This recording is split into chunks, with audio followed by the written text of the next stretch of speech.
I called it the beginning of a march towards independence. What does that independence mean? Okay, what I mean by that is we should not be exclusively focused on what is happening on the other side of the pond. And we should focus on the strength that we have at home and how we can regain a degree of independence that we don't have.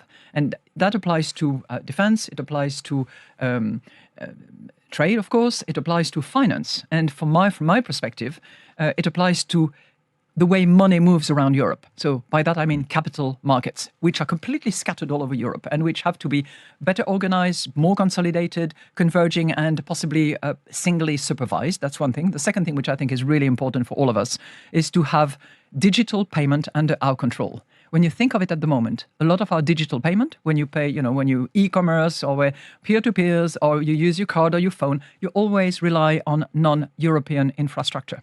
So I think the controlling Explain our that digital to me, payment. because I wasn't aware of this. I presumed we were all... Whether you use a card or whether you use a phone, typically it goes through Visa, Mastercard, PayPal, Alipay. Where are all those coming from? Well, either the US or China.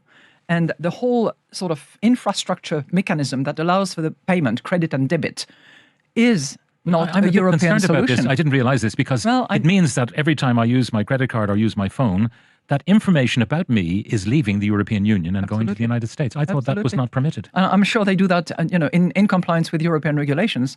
But yes, that is the point.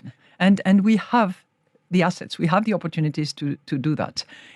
Think for a second. If we were to remove the internal barriers that we have set for ourselves in Europe, our economic wealth would increase significantly. The IMF has produced some studies about that, and it's clear that our own barriers internally at the moment, in services, for instance, equal to 110% tariffs.